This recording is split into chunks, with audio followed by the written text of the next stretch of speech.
sa Papa Dudut Stories, ikaw ay hindi nag-iisa.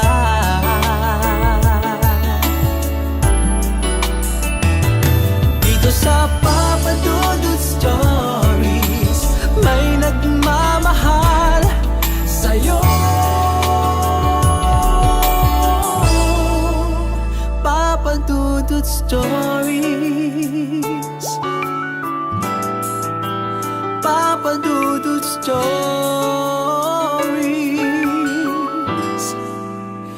Papa Dudut Stories.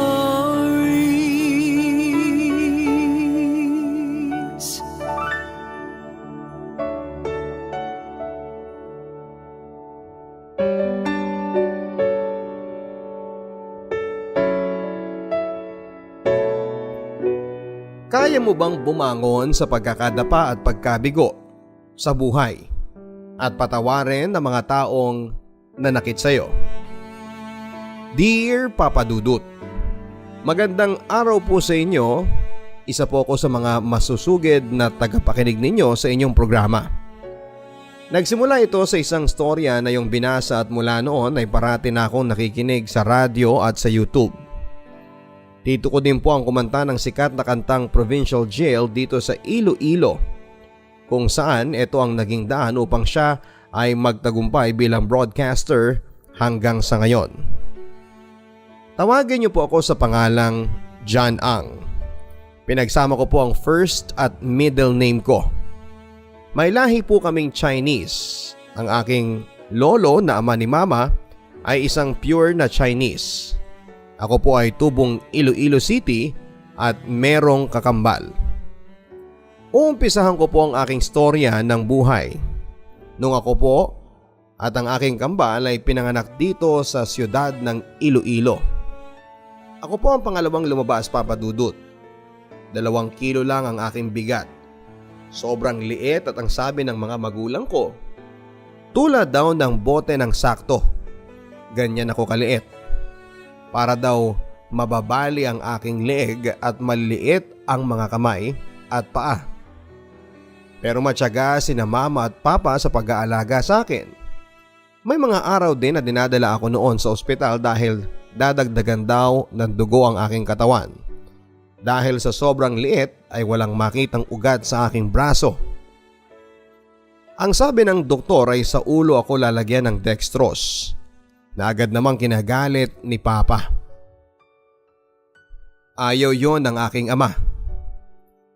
Papa Dudut, saludo ako sa katatagan at katapangan ng aking mga magulang. Napalaki nila ako kahit ganon ang kalagayan ko. 4 po kaming magkakapatid. 3 ang lalaki at panganay ay babae. Nawalay sa amin ang aming kakambal dahil sa hiling ng kapatid ni mama. Naipaampun nito dahil walang anak na lalaki. Mula noon, Papa Dudut, ay magkasama kaming naglalaro ng aking kakambal at lagi niyang isineshare ang mga laruan na meron siya. Tulad ng mini Pajero na sasakyan, at minsan nga kapag pinapainom siya ng tita ng gatas ay tatakbo ito sa bahay at ibibigay pa sa akin. Hindi kami masyadong magkasundo ng ate ko noong maliit pa lamang kami dahil isip bata pa siya. Natural lang naman yon sa magkakapatid ang nag-aaway. Pero kahit na ganoon ay mahal na mahal ko si ate.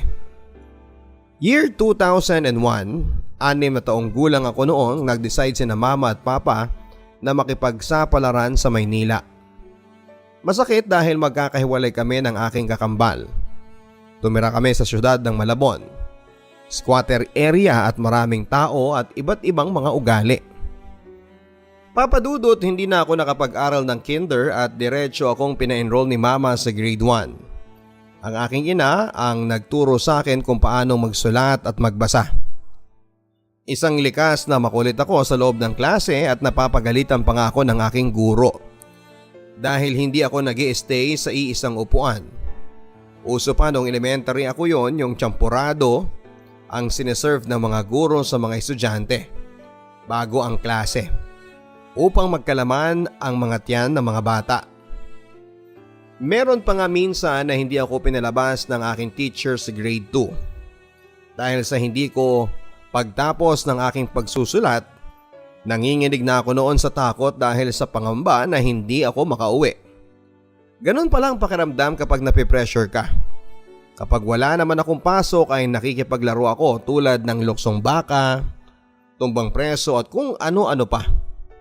Hindi pa kasi uso ang gadgets noon, Papa Dudut. Masarap ngang balikan ang batang 90s. Lalo na expose sa labas at umaga hapon ang laro. Kapag walang pasok at bakasyon ay dalawa kami ni ate na sinasama ni Papa sa Laguna upang magbakasyon sa kanyang kapatid na babae at makalaro ang aking mga pinsan. 2002 nang pinanganak ni Mama ang aming bunsong kapatid na lalaki at 7 taon ang agwat ng aming edad. Noong panahon na yon, Papa Dudut, ay pinauwi kami ni Tito, kapatid at kuya ni Mama sa Iloilo upang magbakasyon ng 2 hanggang 3 buwan. Kapag summer na at doon ko nakakasamang muli ang aking kakambal. Laking gulat ko dahil sa pareho kami ng mukha. Bata pa kami noong nagkahiwalay. Year 2006, magko-closing na at mag-grade 5 na ako sa pasukan. Noong tumawag ang kapatid ni Mama na uuwi daw kami ng Iloilo dahil walang tao ang bahay na pinapagawa niya. May 3 palapag yon at dahilan kaya kami bumalik ng probinsya. Kahit masakit, Papa Dudut, ay nag-resign si Papa sa kanyang trabaho sa isang telecom company. Si Papa ay magaling na elektrisyan, karpentero at kahit na anong trabaho ay kaya niya, tulad sila ni Mama. Dito na kami sa Iloilo nagumpisa, Papa Dudut. Nag-enroll kami ni ate sa isang public school na walking distance lamang ito. Si ate noon ay nasa grade 6 at ako naman ay grade 5 na. Nung una ay mahirap mag-adjust dahil pag-aaralan ng salitang haligay noon na dialect sa aming probinsya. Papa Dudut, mahirap lang ang buhay namin ngunit kahit magkaganon ay busog naman kami sa pagmamahal nila Mama at Papa. Minsan napapagalitan kami dahil sa katigasan ng ulo.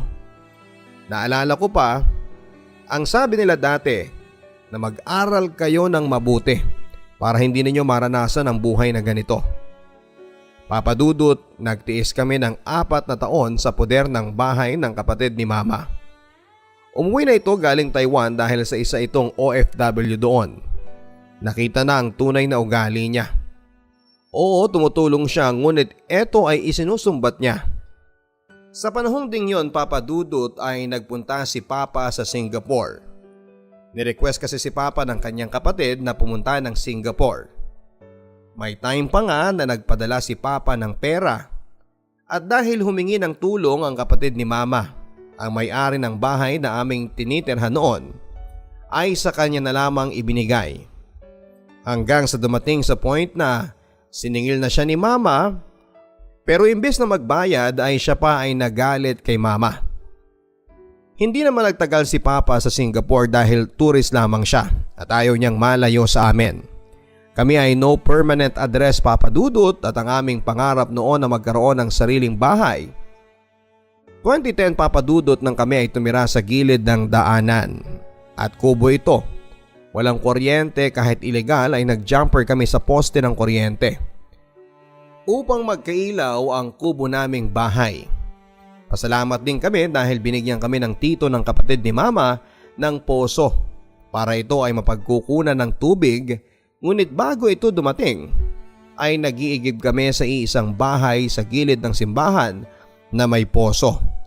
Araw-araw yon, Papa Dudut, kasama ang aking mga kapatid. Madalas kumakain kami ng walang ulam. Si Papa noon ay nasa construction. Si Mama naman ay vendor, nakatira sa amin ang lola ko. At dahil nga sa hirap ng buhay, Papa Dudut, may mga pagkakataon na nanghuhuli kami ng isda, saka ito niluluto at minsan ay minimix namin ng mantika at toyo upang sumarap ang ulam. Madalas lugaw lamang na may asin ang kinakain namin. Si Mama at Papa ay maagang gumigising para magluto ng mga kakanin at ilako tuwing hapon. Mahirap palang maging mahirap. Noong mag-high school ako ay nagbulakbul ako. Nagloko sa pag-aaral at inabuso ang tiwala ni mama at ni papa. May mga pagkakataon na hindi na ako pumapasok sa aking subjects para lamang mag-computer, maglaro ng basketball, chess game at tumambay sa bahay ng aking mga barkada. Natuto akong uminom at sigarilyo. Lahat ng ito ay inilihim ko sa aking mga magulang. 2 taon ako nagloko, Papa Dudut. Isang beses ay bumalik ng first year high school at isang beses sa second year high school. Minsan nga ay habang naninigarilyo ay nahuli ako ng kaibigan ni mama.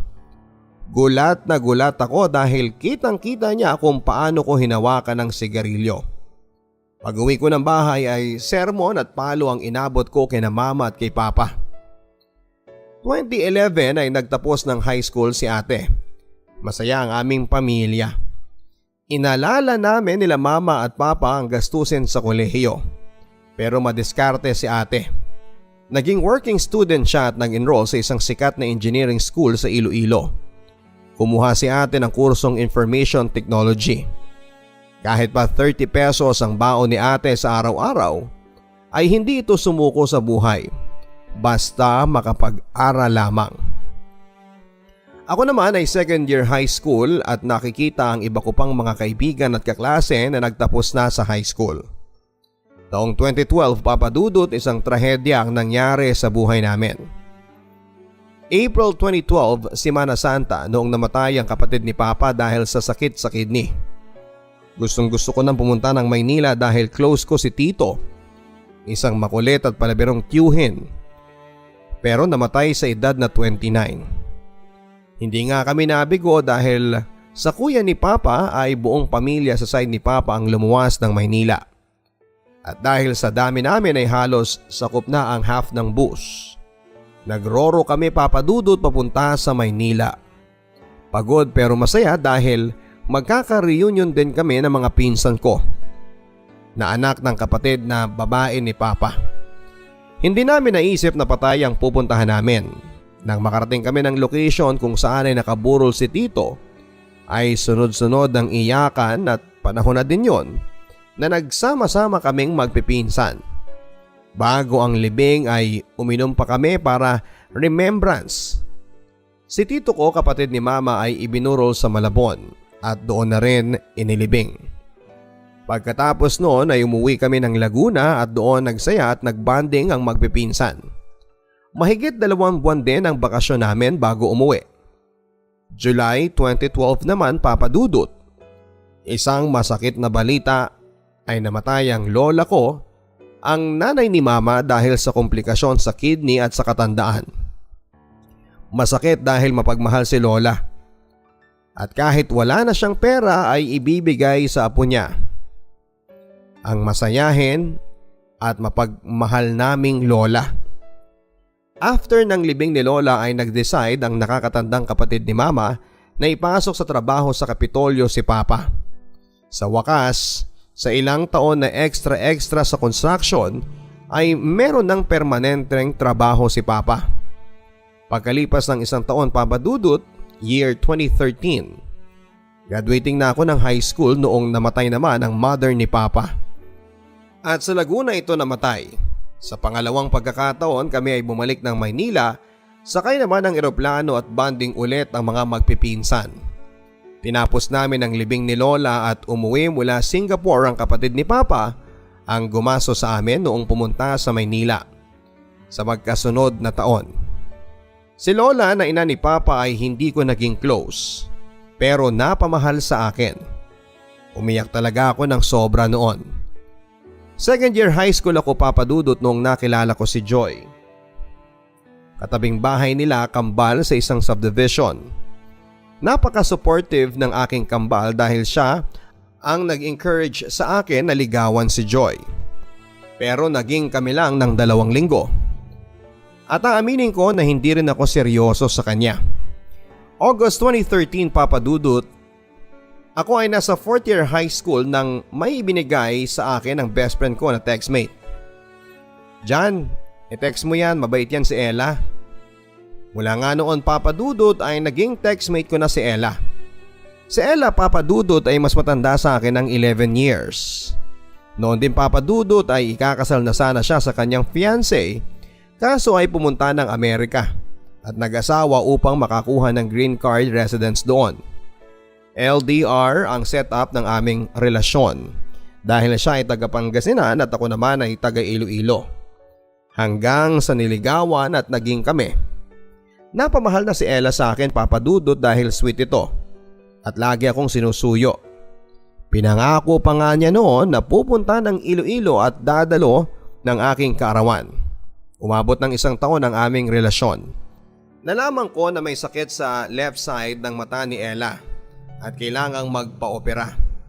Una tutol ako ngunit sa pakiusap niya ay pumunta siya ng ibang bansa. Mula noon Papadudot ay hindi na kami masyadong nakapag-communicate hanggang sa nawala na ang aming komunikasyon. Nagkataon din naman na nasira ang cellphone ko kung saan ay nakasave ang number ni Ella. March 20, 2014. Ito ang best day para sa akin dahil sa aking pagtatapos ng high school. Masaya. Sa loob kasi ng 6 na taon, nagtapos ako at hindi sumuko ang aking mga magulang kahit na nagloko pa ako. Mula noon Papadudot ay tinigil ko na ang aking bisyo at nag-focus sa pag-aaral. Nagdarasal ako na sana ay mapagpatuloy ko ang aking pag-aaral sa kolehiyo. God answered prayer talaga. Dahil tinawagan ako ng tito ko sa Amerika na kapatid ni Mama at nag-offer sa akin na pag-aralin ako hanggang sa makatapos. Hindi madali ang unang semester sa kolehiyo Papadudot. Kumuha ako ng kursong computer education. Maraming struggle. Noong 2015 ay nagsimula ang hidwaan sa aking pamilya Papadudot.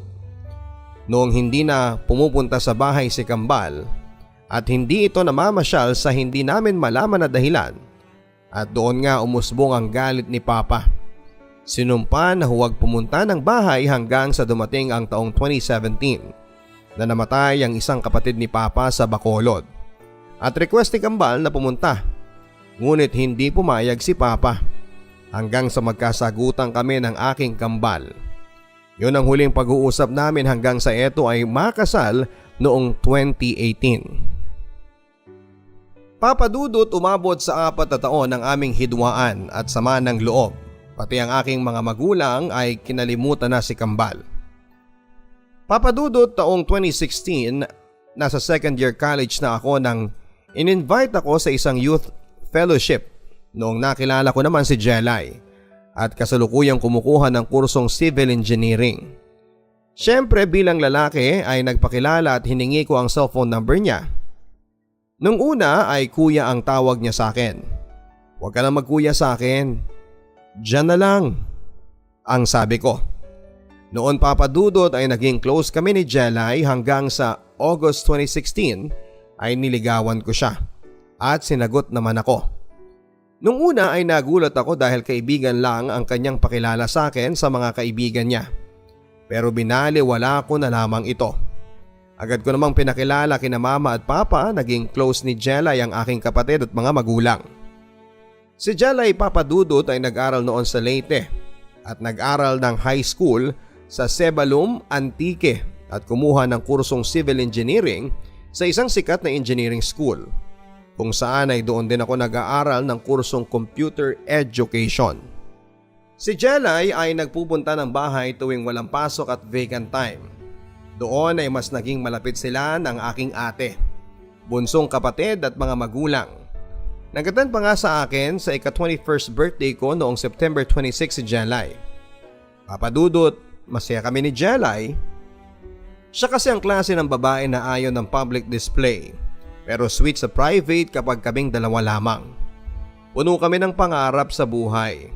Ang sabi ko sa kanya ay, "Mahal, sana tayo hanggang sa huli." Future engineer at future teacher. Puro lang masayang alaala Papadudot. April 27 noong siya ay nag-decide na tumira sa bahay dahil nasasakal na ito sa lolo niya na isang retired police. Namalagi sa bahay si Jelay dahil siya ay nag-summer class at ako naman ay nag-OJT sa mga panahon na yon.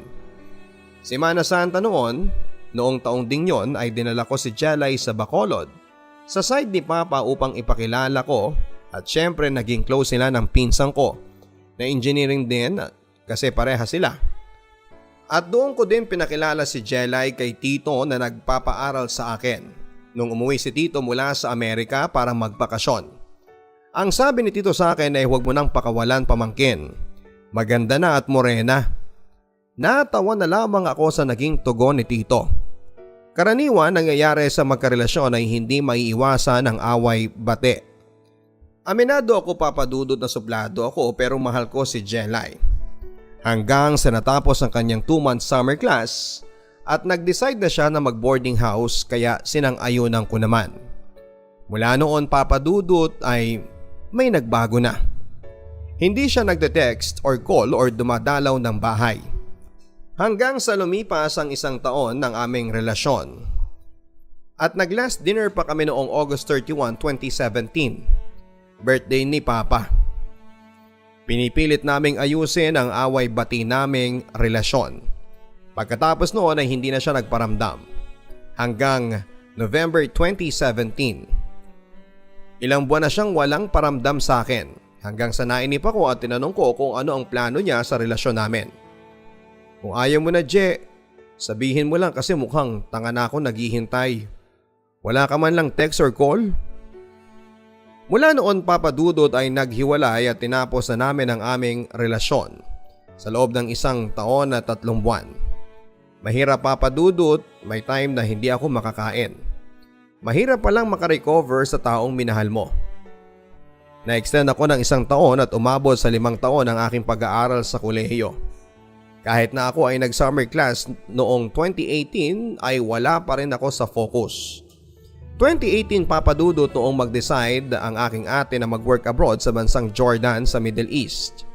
Doon nga ay nangarap si ate na iahon kami sa hirap. January 2019 noong nagsimula ako papadudot sa practice teaching. Ito ay part ng curriculum na under sa kursong kinukuha ko. Noong una ay mahirap dahil wala talaga sa bukabularyo ko ang maging isang guro. Bilang student teacher ay binigyan ako ng aking teacher superior ng 3 sections. Nung una nahirapan ako pero nakakasanayan ko din. Isang grade 7, grade 8 at grade 10 na sections. Makukulit sila papadudot at nakikita ko ang aking sarili noong high school. Kung paano sumasakit ang lalamunan ng aking mga guro sa kakasigaw.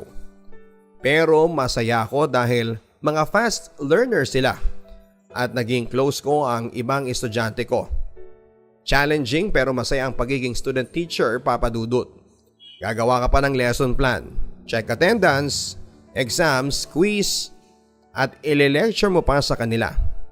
Pero kahit na ganoon ay masaya ang daily routine ng aking pagiging student teacher.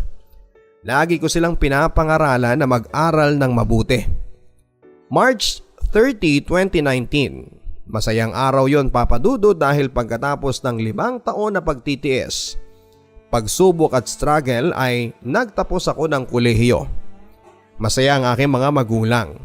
Pagkatapos ng graduation ay nag-review ako para sa board exam papadudot. Sa kasamaang palad ay hindi ako nakapasa. Ngunit nananatiling positibo sa buhay. February 2019 isang pangyayari ang bumago sa relasyon namin ng aking kakambal at sa mga magulang ko. Isang post kasi sa Facebook tungkol sa aking kakambal ang nabasa namin.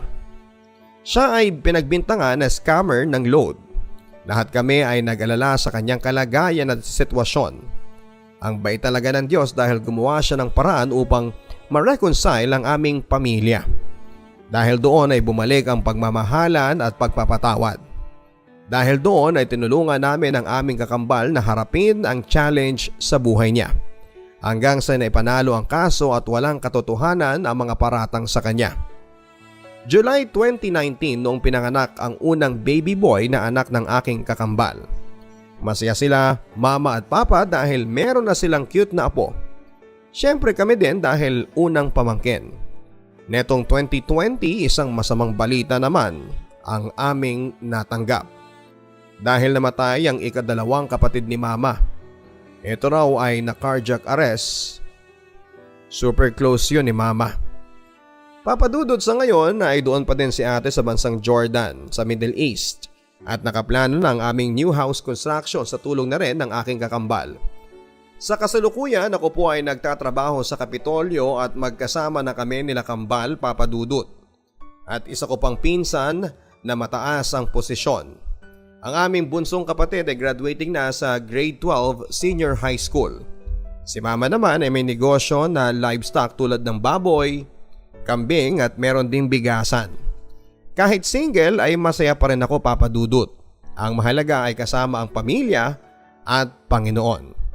Kahit wala na kami ni Jelay ay hindi maiwasang mapaisip ako sa kanya dahil naging parte na siya ng aking nakaraan. Kahit humingi ako ng second chance ay wala ng pag-asa. Kaya eto ay tinanggap ko na ng buo at masaya na rin ako para sa kanya. Papadudot sa mga pinagdaanan ko sa buhay ay natutunan ko ng magpatawad sa lahat ng bagay sa mundo. Naniniwala ako na lahat ng iyon ay may dahilan. Pananalig sa Panginoon at kasama ang buong pamilya, ito ay susi po sa pag-unlad sa buhay. Pasensya na kayo ha sa mahabang kwento ng buhay ko at sana po ay mabasa po ninyo at mapakinggan ko din. Hanggang dito na lamang po, lubos na gumagalang, Jan Ang. Ang buhay ay mahiwaga, laging may lungkot at saya. Sa Papadudot Stories, laging may karamay ka.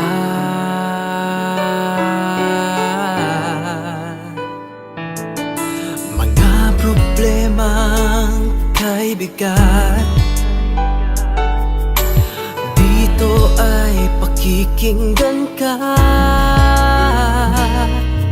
Sa Papadudot Stories, kami ay iyong kasama.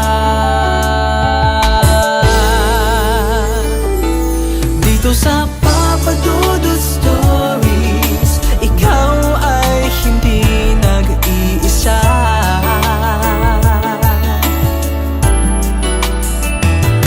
Dito sa Papadudot Stories, may nagmamahal sa'yo. Papadudot Stories, Papadudot Stories.